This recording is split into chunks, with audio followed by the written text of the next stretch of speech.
नमस्कार दोस्तों, स्वागत है आप लोगों का हमारे चैनल फिल्मी फीवर मसाला पे। हर सितारे के पीछे एक कहानी होती है और हर कहानी के पीछे कुछ अनसुने किस्से, और इसी तरह का आज हम एक किस्सा आपके लिए लेके आए हैं। अमृता राव बॉलीवुड की वो एक्ट्रेस हैं जिन्होंने विवाह और मैं हूं ना से अपना चार्म कमाया, लेकिन उनकी कहानी इतनी सिंपल नहीं है। एक तरफ उनका नाम शाहिद कपूर से जोड़ा गया, जिसकी वजह से करीना कपूर नाराज हो गई और उनका करियर तक बिगाड़ने की कोशिश की। दूसरी तरफ इंडस्ट्री में उनकी इमेज एक सिंपल गर्ल वाली बन गई थी, क्योंकि वो बोल्ड सीन नहीं करना चाहती थी, इसलिए उन्होंने कई फिल्मों के लिए मना कर दिया था। इतना ही नहीं, एक फिल्म के सेट पर ईशा देओल से उनका बहुत बड़ा झगड़ा हो गया था। बात इतनी बढ़ गई थी कि थप्पड़ तक की नौबत आ गई थी। पर कहानी यही नहीं खत्म होती। इंडस्ट्री ने अमृता को टाइपकास्ट कर दिया था और उनके हाथ से कई बड़े प्रोजेक्ट्स चले गए थे। तो चलिए आज जानते हैं अमृता राव की कहानी को डिटेल में। अमृता को बचपन से ही एक्टिंग करने का शौक था। अपने स्कूल खत्म होने के बाद उन्होंने ऑडिशंस दिए। उन्होंने एक फेयरनेस क्रीम के ऐड के लिए ऑडिशन दिया था, जिससे उनको उनका पहला ऐड मिला था और एड्स में उन्होंने अपना नाम कमा लिया। इसी तरह उन्होंने लगभग 35 से भी ज्यादा ऐड किए थे। फिर उन्होंने एक पर्क का ऐड किया था जो उनके लिए गेम चेंजर हो गया था, क्योंकि वो ऐड देखने के बाद डायरेक्टर केन घोष इतना इम्प्रेस हुए कि उन्होंने अमृता को अपनी फिल्म इश्क विश्क में शाहिद कपूर के साथ कास्ट कर लिया। इश्क विश्क 2003 में आई थी। इस फिल्म के बाद से उनका स्टारडम स्टार्ट हो गया था।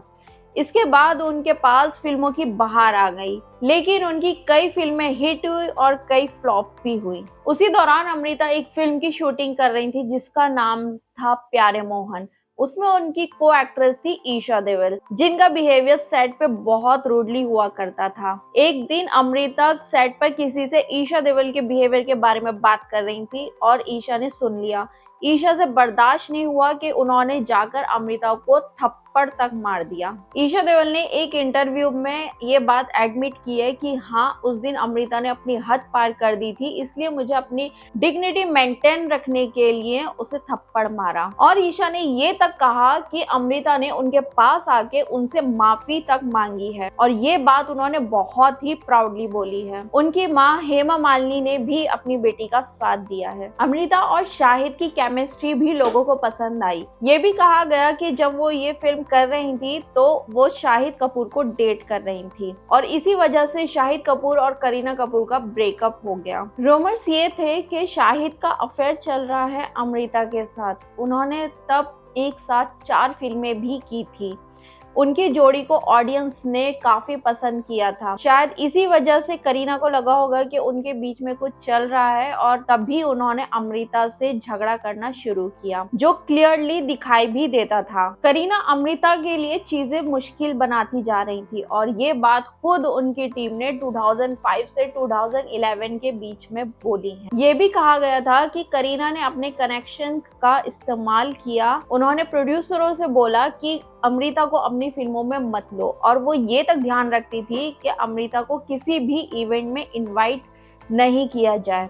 इवेंट से बाहर निकालना, ब्रांड डील में दिक्कतें डालना, करीना ने अमृता को सीधा सीधा टारगेट कर लिया था। इसके बाद अमृता को 2013 में फिल्म मिली थी सत्याग्रह, जिसमें बहुत बड़ी कास्ट थी। अमिताभ बच्चन, अजय देवगन, मनोज वाजपेयी, अर्जुन रामपाल और करीना कपूर। फिल्म की शूटिंग के टाइम पे दोनों आमने सामने आ गए और करीना कपूर का पुराना गुस्सा फट पड़ा।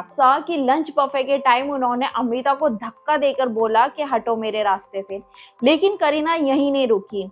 उन्होंने और भी एक्टर्स को अमृता के अगेंस्ट कर दिया था। गॉसिप्स फैलाई, स्टोरीज लगाई, और काफी ऐसी बातें मीडिया में हुई कि कई सारे एक्टर और एक्ट्रेस ने अमृता को फोटोशूट और इवेंट्स में इग्नोर किया। इसके बाद अमृता को फिल्मों के लिमिटेड ऑफर आने लगे। अमृता ने हे बेबी में एक आइटम सॉन्ग भी किया था, लेकिन उससे भी कोई फर्क नहीं पड़ा। उसी दौरान उन्हें यश राज की फिल्म बचना ए हसीनों का ऑफर आया, पर उन्होंने उस फिल्म के लिए भी मना कर दिया क्योंकि उसमें एक किसिंग सीन था, और अमृता फिल्मों में इस तरह का कोई भी सीन नहीं करना चाहती थी, इसलिए उन्हें लिमिटेड नंबर्स ऑफ फिल्म्स मिला करती थी। अमृता इस बात को लेके काफी सीरियस थी कि काम ना मिले चलेगा, पर ऑन स्क्रीन वो ऐसा कोई भी सीन नहीं करना चाहती थी। उन्होंने कहा था कि जब मैं पीछे मुड़ के देखूं, she should nice, respectful and proud about my work. Most of the time वो काफी मूवीज रिजेक्ट भी कर दिया करती थी बिकॉज ऑफ इंटीमेट सीन्स,